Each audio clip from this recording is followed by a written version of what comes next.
So on this channel, we talk about how we can help our students go from getting B's to A's.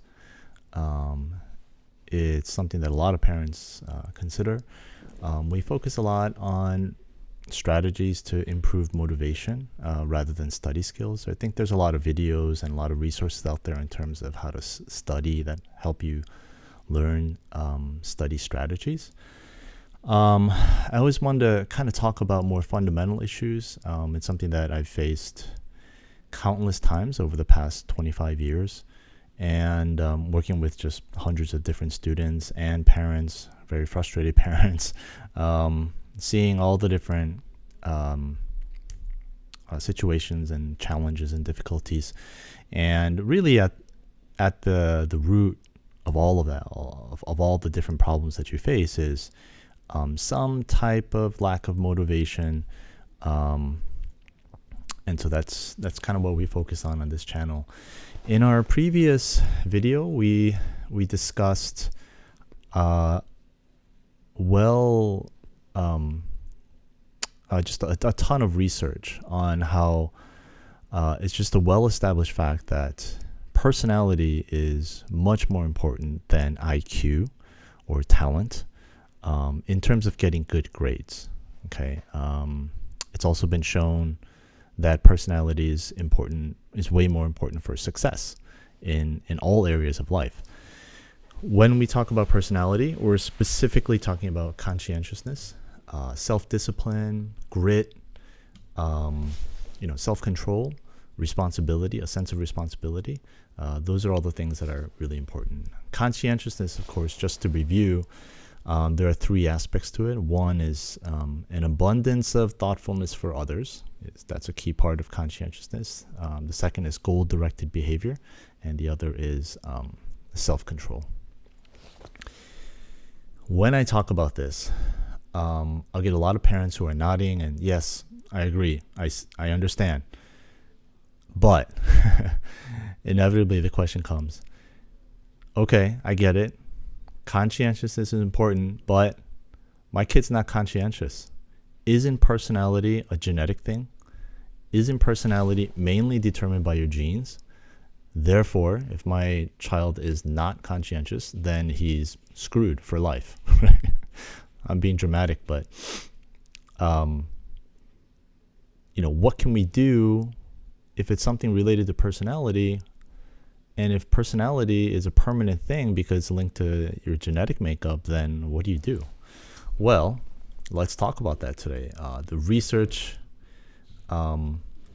is very clear that this idea that personality is largely genetic and cannot be changed, therefore my child is doomed, that's completely wrong. The research actually says that personality can be changed, that it does change.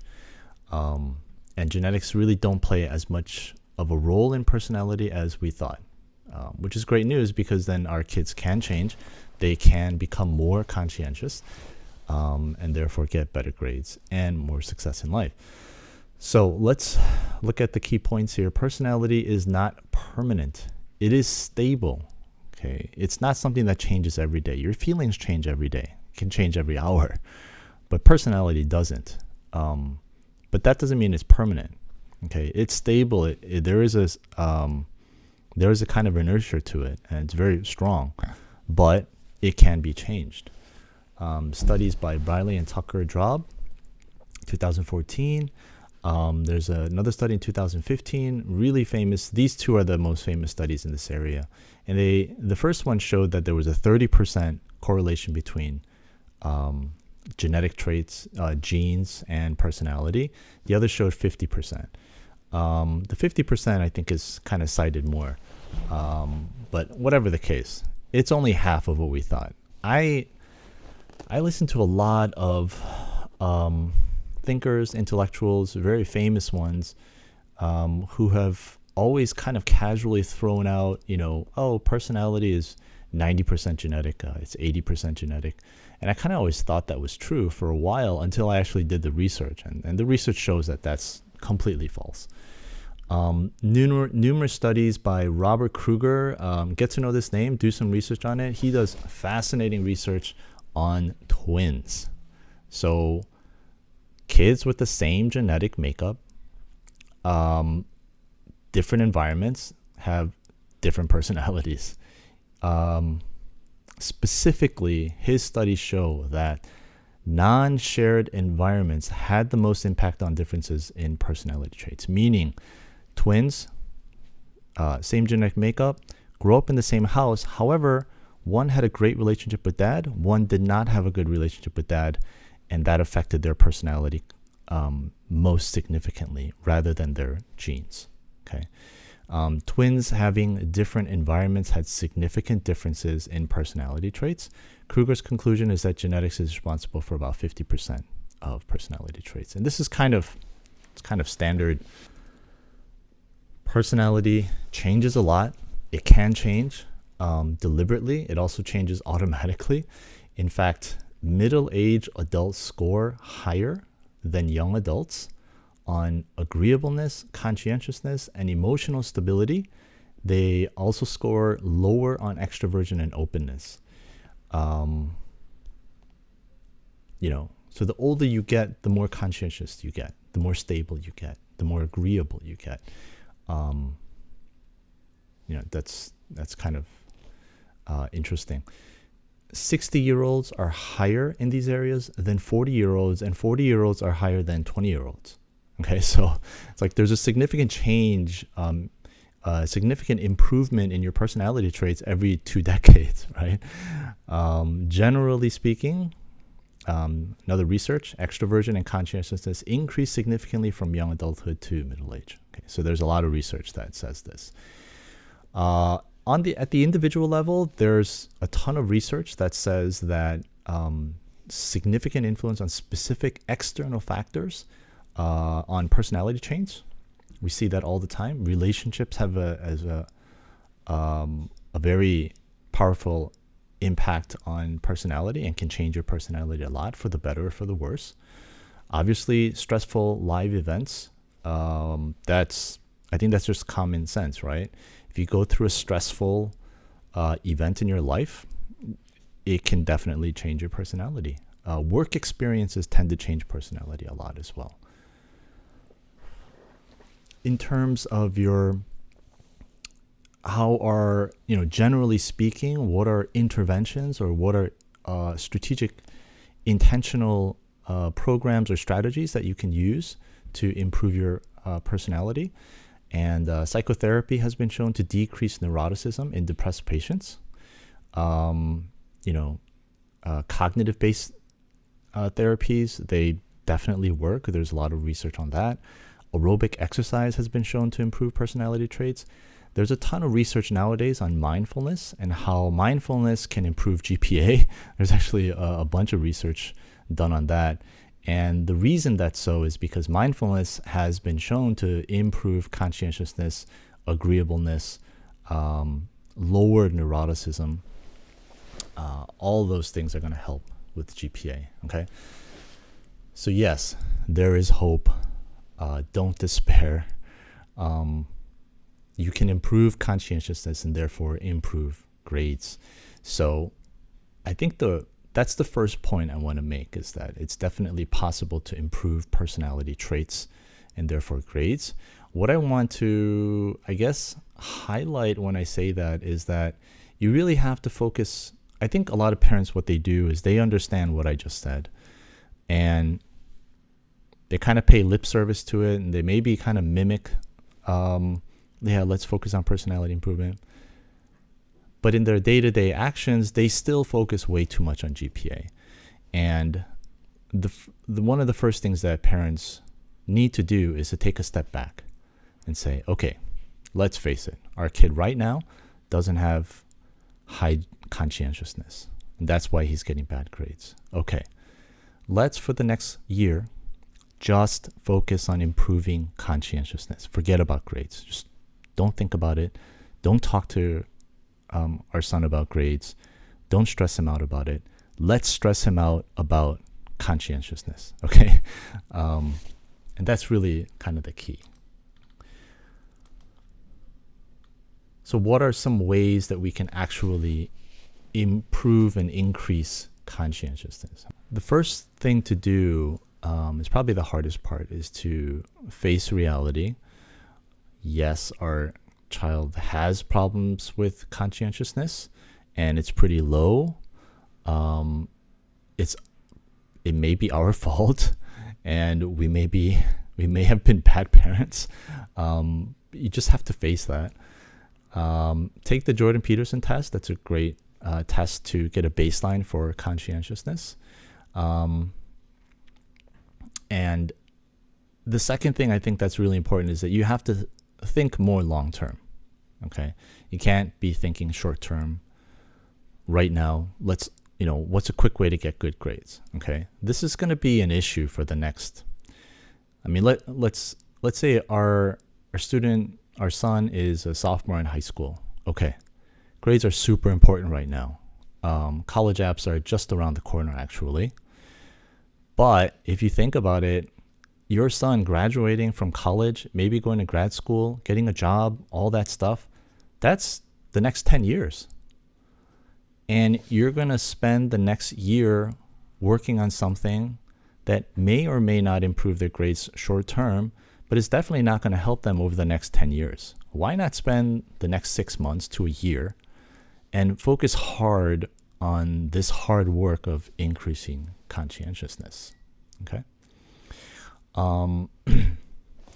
Some tips. These are just tips. These aren't huge, big strategies, but from my own experience, the younger the better, and you're never too early to start. First grade, start making to-do lists. Third grade, start teaching them meditation and mindfulness. Reward increasing conscientiousness, not grades. Okay, like I said before, you should really focus on conscientiousness. Also, you do have to look at the home. Start with mom, dad, grandparents, siblings. There has to be self-control and responsible behavior at home. If you don't have that, you cannot expect your son to have that. Okay. Get rid of the disorder and chaos in their environment. Messy room, tell them to clean up the room. Oh, but they have a test tomorrow. Okay. After the test, they come home immediately and they clean up the room. Okay. Organize their desk. Keep it organized. There's a TV blaring. Grandpa's got to watch a baseball game or something. Well, sorry, Gramps, you can't. Not when it's study time. You got to make an environment that's suitable for conscientious behavior. Okay. Last thing I want to talk about today, Carol Dweck, really interesting stuff, great research. I touched on this in my previous video, and I talked about the importance of complimenting students' effort, their conscientiousness, their personality, rather than their intelligence. And this is the research that convinced me to do that, to talk about that, to take that approach. Okay, so here's the research. Carol Dweck studied 400 plus students, fifth graders. There were 6 different studies, U.S. students from all different backgrounds. Okay. And they were divided into 3 different groups. The first group, they were all given tests, like a puzzle. They were given puzzles, and it was easy, slightly challenging, but it was easy enough that all the students would do well. Okay. Now, the research is about how they were complimented after doing well on the puzzle. And the first third were complimented on their intelligence. Wow, you did well. You must be smart at this. The second third were complimented on their effort. So they were told, wow, you did well. You must have worked really hard on it. And the third, which is the control group, they were just complimented on the performance itself. Wow, you did well, right? Okay. So this continued, and what were the results? Okay. So then, before the second puzzle was given to the students, they were given a choice.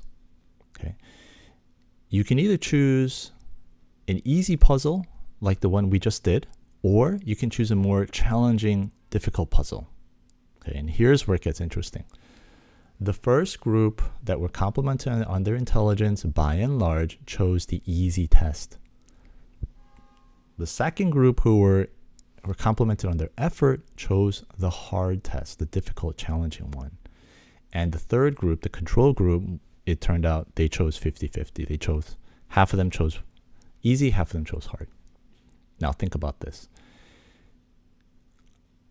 If you continue to repeat this over, say, 5 years, 10 years, what's going to happen? Well, the second group, the one who were complimented on their effort, is going to continually do harder and harder and more challenging puzzles. Obviously, they're going to get smarter, right? And the kids who were complimented on their intelligence, they'll keep choosing the easy ones and they won't learn any new skills. And over time, what the researchers found was that as the difficulty of the test went up, the first groups did the worst overall. Okay? So if you compliment your kids on their intelligence, on their talent, oh, you must be smart because you're like dad, that kind of stuff. What it does is actually demotivates them. It doesn't motivate them to take on harder challenges. And that's because intelligence is something, we know innately that intelligence is something you cannot change. There's nothing you can do about it. Whereas effort is something you can control. Okay? And so when students are encouraged to focus on their effort, then they have more control, they feel more autonomy, they have more confidence, and therefore there's more motivation. And these are the kids who over time are going to take on greater challenges, get smarter, learn more knowledgeable, get stronger, have more grit, and so on and so forth. So one thing that you must do, start today, talk with your spouse, talk with grandma, grandpa, older brothers and sisters. We're not going to compliment on smarts anymore, on intelligence or IQ or talent or anything like that our son cannot control. We're going to focus on their effort, how hard they tried, how conscientious they were, how responsible they were, how they made their bed, how they did their to-do list, how they were not late for an appointment. Okay, focus on that, and you're going to start seeing increases in conscientiousness, which will eventually lead to better grades.